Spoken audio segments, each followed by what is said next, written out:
আজকে নবম শ্রেণীর গণিত প্রকাশ বইয়ের স্থানাঙ্ক জ্যামিতি কোষে দেখি 19 এই অধ্যায়টা আলোচনা করব। যারা এখনো চ্যানেলকে সাবস্ক্রাইব করেনি অবশ্যই সাবস্ক্রাইব করে নিও, কারণ এই চ্যানেলে আমি তোমাদের নিয়মিত ভৌতবিজ্ঞান এবং অঙ্ক পড়িয়ে থাকি।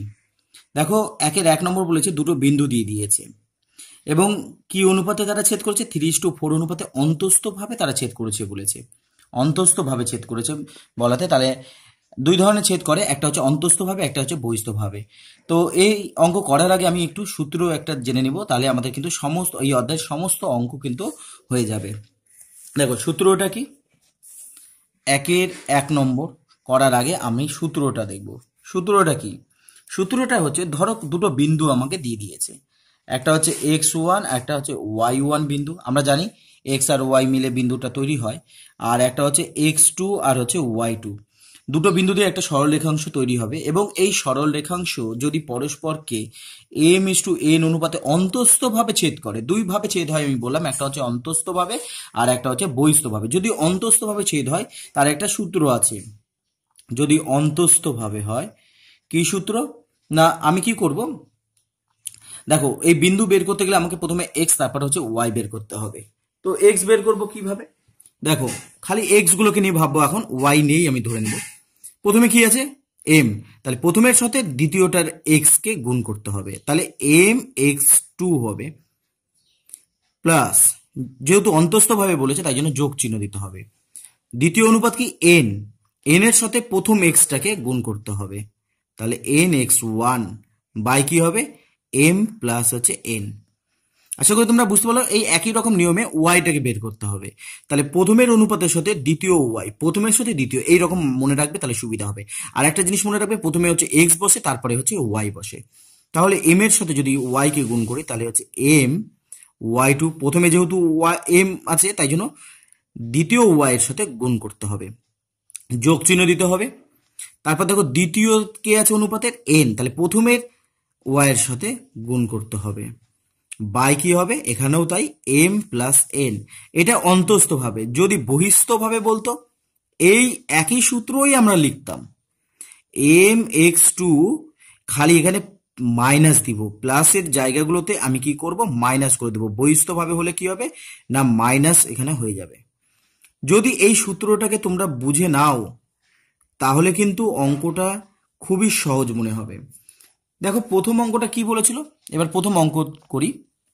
দেখো দুটো বিন্দু বলেছিল 6 আর হচ্ছে -14, -8 আর হচ্ছে 10।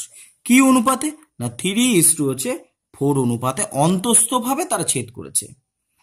তাহলে ছেদ বিন্দুর যে বিন্দুতে ছেদ হয়েছে, তাহলে যে বিন্দুতে ছেদ হয়েছে তার স্থানাঙ্ক, তাহলে ছেদ বিন্দুর স্থানাঙ্কটা আমাকে বের করতে হবে এবং অন্তস্থভাবে হয়েছে এটা আমাকে বলে দিয়েছে। তাহলে কিভাবে করব? দেখো আগের অঙ্কটার যে জিনিসটা শিখালাম ওই একই রকম ভাবে কি করব, প্রথমে এক্স বের করব, এইটা এক্স আর এইটা এক্স। প্রথমের অনুপাতের সাথে দ্বিতীয় এক্সটাকে গুণ করে দিব, অন্তস্থভাবে বলেছে তাই যোগ। দ্বিতীয় অনুপাতের সাথে প্রথম এক্সটাকে, এইটা, তাহলে 6 গুণ চিহ্ন হচ্ছে 4, বাই কত হবে? এই দুটোকে যোগ করে যেটা পাবো। আবার দেখো প্রথম অনুপাতের সাথে এবার ওয়াই গুলোকে এখানে লিখবো। আচ্ছা, প্রথমের সাথে দ্বিতীয় ওয়াইটাকে গুণ, যোগ দ্বিতীয় অনুপাতের সাথে প্রথম ওয়াইটাকে হচ্ছে এই প্রথম ওয়াইটাকে গুণ, গুণ চিহ্ন -14। যখনই দুটো চিহ্ন পাশাপাশি চলে আসবে, মাইনাস যদি থাকে তখন কিন্তু একটু ব্র্যাকেট দিয়ে দিলে জিনিসটা ভালো হবে। তাহলে নিচে কি লিখবো? 3 হচ্ছে প্লাস হচ্ছে 4, এই যোগটাকে লিখতে হবে নিচে। তাহলে এবার দেখো অঙ্কটা দেখো, তাহলে কি দাঁড়ালো? 3 8 কত? 24, আর 4 6 কত? 4 6 কিন্তু 24, বাই কত? বাই হচ্ছে 3 আর 4 যোগ করলে হচ্ছে 7। এবার এখানে দেখো 3 10 কত হচ্ছে? 30, 30 আর প্লাস মাইনাসে মাইনাস, 4 14 কত? 56, বাই কত? এখানেও 7। দেখো এখানে একটা জিনিস দেখো, 24 থেকে 24কে বাদ দিচ্ছি, 24 থেকে 24কে বাদ দিলে কত হয়? 0। তাহলে 0 বাই হচ্ছে 7 যদি আমরা করি তাহলে কত হবে উত্তর? 0। আবার যদি এটা দেখো বড়টাকে বিয়োগ, তো বিয়োগ বসবে, তাহলে আমি যদি 56 থেকে 30কে বাদ দিয়ে দিই তাহলে কত হবে? তাহলে হবে 26। তাহলে 26 বাই হচ্ছে 7। এইভাবে কিন্তু আমাদের অঙ্কগুলোকে করতে হবে। খুব যে জটিল অঙ্ক তা কিন্তু নয়, খুবই সহজ অঙ্কগুলো আছে। 2 নম্বর দেখো, আবার দুটো বিন্দু দিয়ে দিয়েছে 2:3 অনুপাতে অন্তস্থভাবে ছেদ করে। তাহলে যে সূত্রটা আমরা এখনই করলাম সেই সূত্রটাই এখানে প্রয়োগ করব আবার। তাহলে 1-2 নম্বর দেখো, 1-2 নম্বর হচ্ছে, তাহলে 5 আর হচ্ছে 3, এটা একটা বিন্দু দিয়ে দিয়েছে, -7 আর -2 একটা বিন্দু কি অনুপাতে ছেদ করছে? 2:3 অনুপাতে অন্তস্থভাবে ছেদ করেছে, অন্তস্থভাবে ছেদ করেছে। তাহলে স্থানাঙ্ক আমরা কিভাবে পাবো? ছেদ বিন্দুর স্থানাঙ্ক আমরা বের করতে গেলে যে সূত্রটা আগে করেছি তাই পাবো আমরা। প্রথমে কি করব? এক্স এর মান বের করব। এক্স কেমন করে? প্রথমের অনুপাতের সাথে দ্বিতীয় এক্স কে গুণ, যোগ দ্বিতীয় অনুপাতের সাথে প্রথম এক্স কে গুণ, মানে প্রথম দ্বিতীয় এই কথাগুলোকে মাথায় রাখবে, তাহলে কিন্তু হয়ে যাবে। বাই কত? 2 হচ্ছে প্লাস হচ্ছে 3। আবার দেখো ওয়াই বের করতে হবে, তাহলে প্রথমের সাথে দ্বিতীয় ওয়াই কে গুণ, যোগ অন্তস্থভাবে বলেছে বলে যোগ দ্বিতীয় অনুপাতের সাথে প্রথম ওয়াইটাকে গুণ, বাই কত? দুটোর যোগফল। তাহলে আমরা কি পাবো এখানে? তাহলে মাইনাস হচ্ছে 14, 3 5 হচ্ছে কত হবে? 3 5 হচ্ছে 15, বাই কত হচ্ছে? দুটো 3 আর 2 যোগ করলে হচ্ছে 5। আবার এখানে দেখো -4 প্লাস হচ্ছে 3 3 হচ্ছে 9, আর 3 আর 2 যোগ করলে কত হবে? 5। তাহলে 15 থেকে যদি আমি 14কে বাদ দিই তাহলে কত হবে? 1, তাহলে 1/5 হবে। 9 থেকে যদি 4কে বাদ দিই তাহলে কত হবে? 5/5। তাহলে বিন্দুটা কত হলো? বিন্দুটা হচ্ছে 1/5 হলো, আর এটা এটা যদি কেটে দিতে 1 হবে, তাহলে এই অনুপাত, এই যে বিন্দু সেটা হচ্ছে 1। আচ্ছা, তারপরে দেখো 3 নম্বর অঙ্ক। এইবারে যেটা দিয়েছে সেটা হচ্ছে বহিস্থভাবে তারা ছেদ করেছে। বহিস্থভাবে বললে কি হয়? যে সূত্র আমরা প্রয়োগ করছি সেটা কি হয়ে যাবে? সেটা তোমাদের হচ্ছে বিয়োগ কথাটা ব্যবহার হবে। তাহলে দেখি 3 নম্বর অঙ্ক, 1-3, 1-3 নম্বর কি হচ্ছে? দুটো বিন্দু দিয়েছে -1 আর 2, আর হচ্ছে 4 আর হচ্ছে -5। কি অনুপাতে ছেদ করেছে তারা? তারা হচ্ছে 3:2 অনুপাতে বহিস্থভাবে ছেদ করেছে। এই কথাটা মাথায় রাখবে, বহিস্থভাবে। তাহলে দেখো, বহিস্থভাবে যদি ছেদ করে থাকে তাহলে বিন্দুর স্থানাঙ্কটা আমরা কেমন পাবো? সেই একই পদ্ধতি, একই ফর্মুলা, খালি মাইনাস কথাটা ব্যবহার করব। দেখো কেমন করে করতে হবে। প্রথম অনুপাতের সাথে প্রথমে এই অংশে এক্স বসবে, এইটাতে ওয়াই বসবে। বিন্দুর প্রথমে হচ্ছে এক্স, তারপর ওয়াই, এটা তো আমরা জানি। তাহলে প্রথমের অনুপাতের সাথে দ্বিতীয় এক্স, বিয়োগ চিহ্ন এখানে ব্যবহার হবে। দ্বিতীয় অনুপাতের সাথে প্রথম এক্স কে গুণ, আর যেহেতু দেখো -1 আছে তাই জন্য ব্র্যাকেটের মধ্যে রাখলাম, আর 3 থেকে 2কে বিয়োগ করে দেব। আবার দেখো প্রথমের সাথে দ্বিতীয় ওয়াই কে গুণ, তাহলে 3-এর সাথে গুণ হবে কত? -5, বিয়োগ দ্বিতীয়র সাথে প্রথমেরটার ওয়াই কে গুণ, বাই কত হবে? 3 মাইনাস হচ্ছে 2। তাহলে এখান থেকে দেখো 3 4 কত? 12, মাইনাস মাইনাস হচ্ছে প্লাস, 2 আর 1 গুণ করলে হচ্ছে 2। 3 থেকে 2 বাদ দিলে কত হবে? 3 থেকে 2 বাদ দিলে হবে 1, তাহলে 3 5 হচ্ছে 15, আর মাইনাস হচ্ছে 2 2 4, আবার এখানে কত হবে? 1। তাহলে 12 আর 2কে যদি আমরা যোগ করি তাহলে কত পাবো? 12 2 যোগ করলে পাবো 14, -15 আর -4, মানে দুটোটাকে মাইনাস মাইনাস বলবে, একই ছিল তাহলে যোগ, 15 আর 4 যোগ করলে কত হবে? 19। এইভাবে কিন্তু আমরা অঙ্কগুলোকে করব। দেখো 1-4 নম্বরেও দুটো বিন্দু দিয়ে দিয়েছে, এটা 2:1 অনুপাতে বিভক্ত, বহিস্থভাবে বিভক্ত হয়েছে। তাহলে বহিস্থভাবে মানে এখানেও কিন্তু বিয়োগ সূত্রটা ব্যবহার করবো, কিন্তু সূত্র কিন্তু একই, খালি যোগের বদলে এখানে বিয়োগ কথাটা হবে। তাহলে বিন্দুগুলো কি কি আছে সেটা লিখে নিই। 3 আর হচ্ছে 2, 3 আর 2, 6 আর হচ্ছে 5। কি অনুপাতে? 2:1 অনুপাতে তারা বিভক্ত হয়েছে। তাহলে দেখো বহিস্থভাবে বলেছে, তাহলে আমাকে কি করতে হবে? আমাকে যে কাজটা করতে হবে সেটা হচ্ছে যে স্থানাঙ্ক বের করতে হবে। সেই স্থানাঙ্ক বের করতে গেলে আমাকে কি করতে হবে? দেখো যে কথাগুলো আগের ক্ষেত্রে বললাম সেই জিনিসটাই এখানে হবে। দেখো প্রথমে তো এক্স বসবে, তাহলে এরকম ভাবে ছক করে দিলাম। দেখো প্রথমের সাথে প্রথমে এক্স বসবে, এটুকু নিয়ে সন্দেহ নেই। তাহলে প্রথম যেটা আছে তার সাথে দ্বিতীয় এক্স এর গুণ হবে, প্রথম অনুপাতের সাথে দ্বিতীয় এক্স এর গুণ। এই বহিস্থভাবে বলেছে তাই জন্য বিয়োগ দ্বিতীয় অনুপাতের সাথে প্রথম এক্স এর গুণ।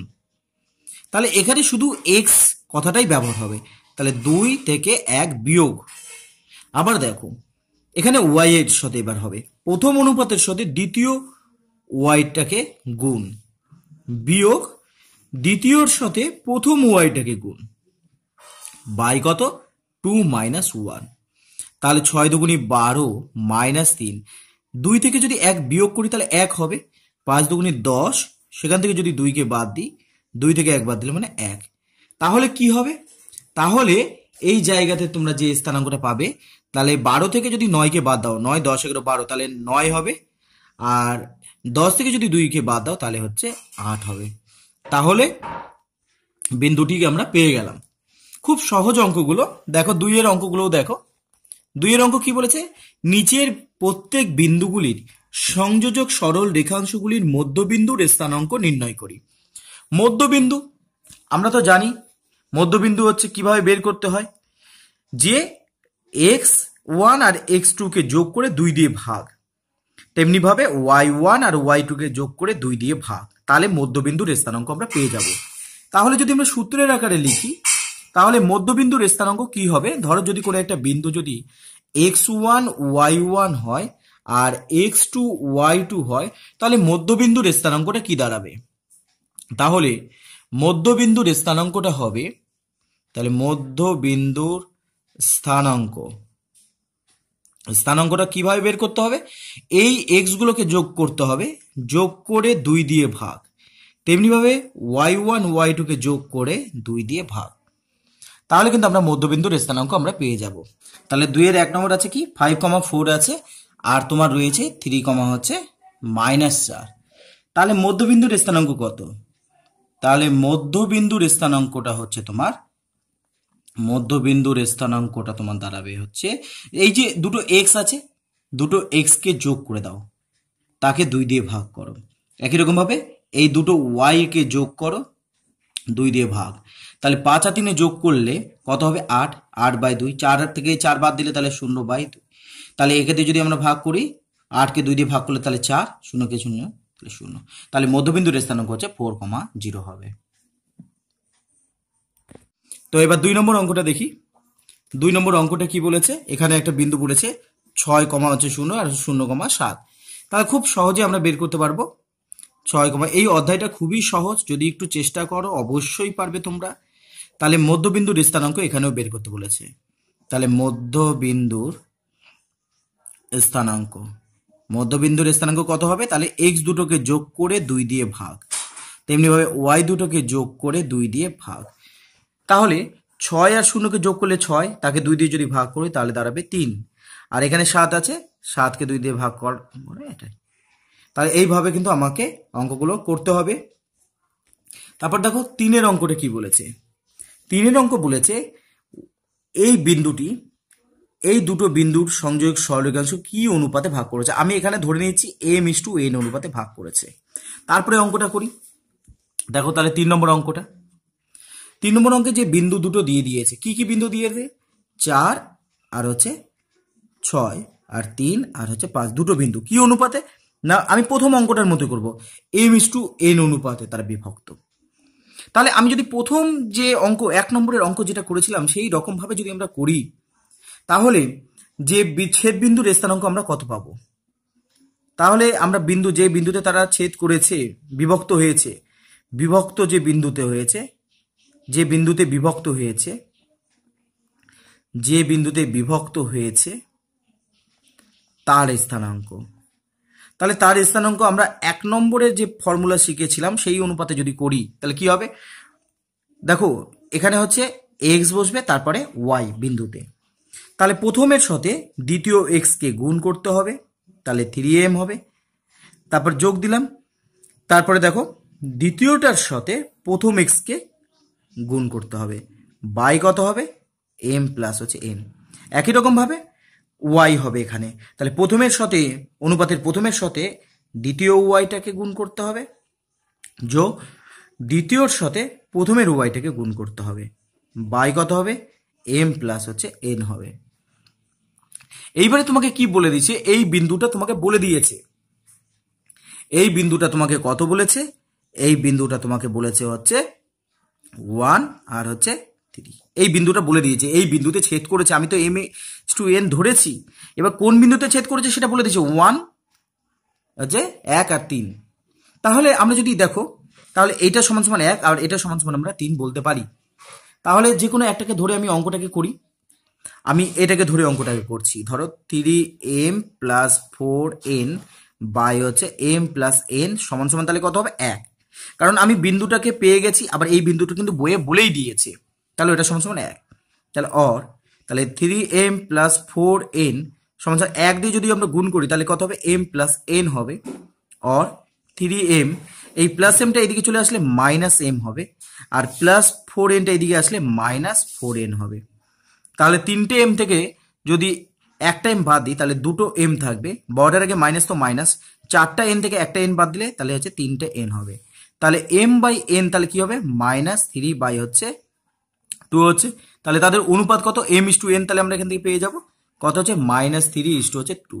কত বেড়েছে, -3:2। তার মানে কি, তার মানে হচ্ছে যে যেহেতু মাইনাস বেড়েছে, ঋণাত্মকে বেড়েছে অনুপাত, তাহলে আমরা বলবো বহিস্থভাবে ছেদ হয়েছে, বহিস্থভাবে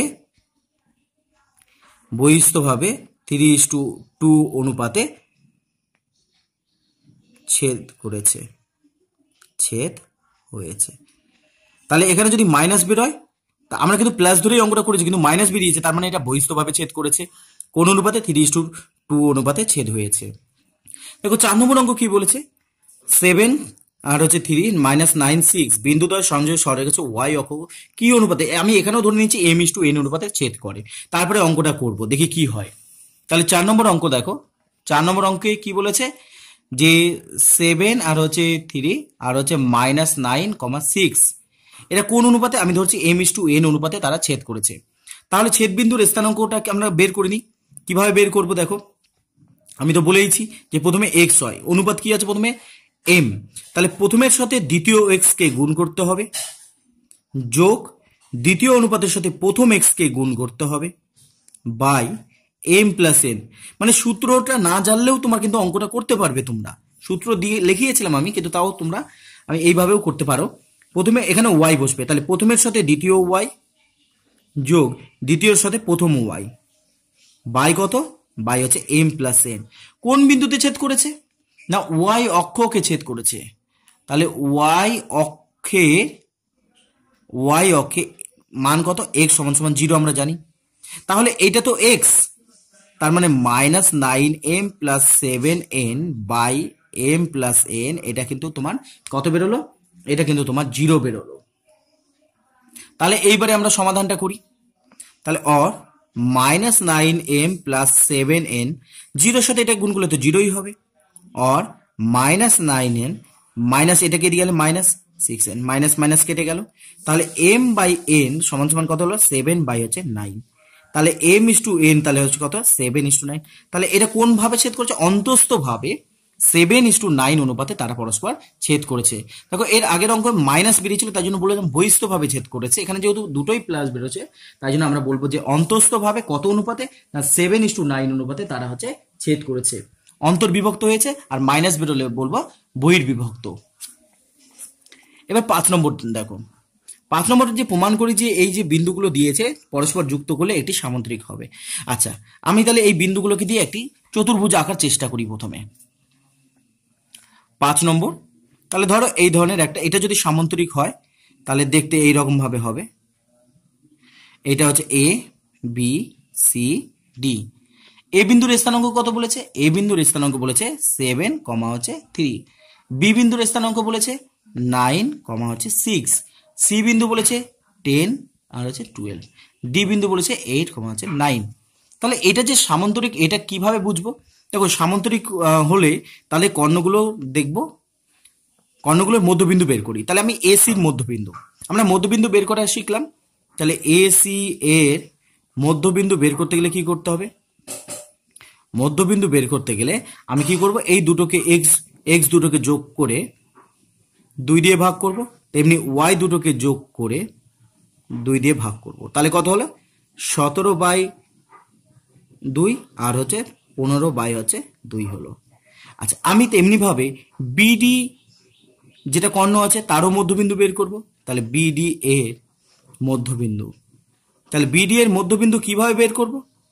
এর মধ্যবিন্দু বের করতে গেলে এই দুটোকে যোগ, এক্স দুটোকে যোগ করব, তারপর 2 দিয়ে ভাগ, তেমনি ওয়াই দুটোকে যোগ করব, যোগ করে হচ্ছে 2 দিয়ে ভাগ। তাহলে হচ্ছে 17/2, এখানে হচ্ছে 15/2। দেখো মধ্যবিন্দুর স্থানাঙ্ক একই আছে। তাহলে আমি দেখছি যে কর্ণ দুটোর যেটা ছেদ বিন্দু সেটা কিন্তু একই আছে। তাহলে আমরা কি বলবো? যেহেতু কর্ণদ্বয়ের মধ্যবিন্দুর স্থানাঙ্কটা কি আছে? স্থানাঙ্ক অভিন্ন। তাহলে কি বলবো? তাহলে আমরা এই কথাটা বলতে পারবো যে অর্থাৎ এ বি সি ডি চতুর্ভুজের কি হবে না, এসি ও বিডি কর্ণের কি হচ্ছে কর্ণ 17/2 আর 15/2 বিন্দুতে সমদ্বিখণ্ডিত হয়েছে।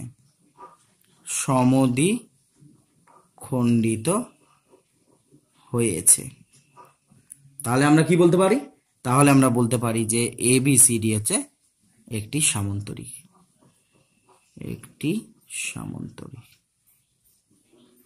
আজকে এই পর্যন্তই থাক, এর পরের দিন বাকি অঙ্কগুলো করব।